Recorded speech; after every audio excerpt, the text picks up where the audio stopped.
তো আমরা Sevoke bridge cross করে বেশ অনেকটা এসেই, মানে কিছুটা এসেই মংপং বলে একটা জায়গায় দাঁড়িয়েছি, একটা লোকাল দোকানে। এখানে কিছু টিফিন করব বলে। চলো তোমাদের দোকানটা ভিতর দিয়ে দেখাই একবার, একদম লোকাল দোকান এরকম। আর আমরা এখান থেকে অর্ডার দিয়েছি হচ্ছে 3টে ড্রাই আন্ডা ওয়াই ওয়াই।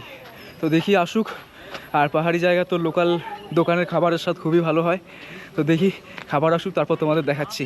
এই হচ্ছে আমাদের ড্রাই আন্ডা ওয়াই ওয়াই।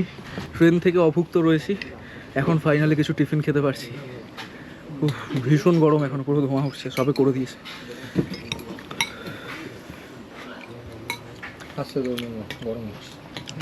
স্বাদ কিন্তু দারুণ, ঠান্ডাও গরম, এই জন্য এরকম লোকাল দোকানে খেতে হয়। এখন সময় দুপুর 12টা 16। আমরা এই মুহূর্তে খেয়ে দিয়ে বেরোচ্ছি এখান থেকে।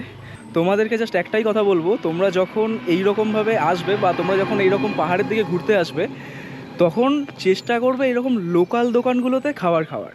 কারণ এই সমস্ত লোকাল দোকানগুলোর খাবারের স্বাদ বাইরের বড় বড় রেস্টুরেন্টের খাবারের স্বাদের থেকেও অনেক ভালো। মানে এখানে সত্যি আমাদের ড্রাই আন্ডা ওয়াই ওয়াই পড়লো হচ্ছে 50 টাকা করে, আর মোমো হচ্ছে 50 টাকা, ভেজ মোমো 50 টাকা। 50 টাকায় এত সুন্দর ড্রাই আন্ডা ওয়াই ওয়াই আমি এর আগে কোনো দিনও খাইনি। আর 50 টাকায় খাবার পাবো এটাও আশা করিনি। সো তোমরা যখনই আসবে এই রকম খাবার খাওয়ার কিন্তু চেষ্টা করো। আমরা যে জায়গাটাতে খেতে দাঁড়িয়েছিলাম, এই জায়গার চারিপাশের ভিউটা জাস্ট দেখো।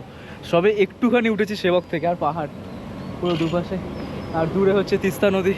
দেখো জায়গাটা।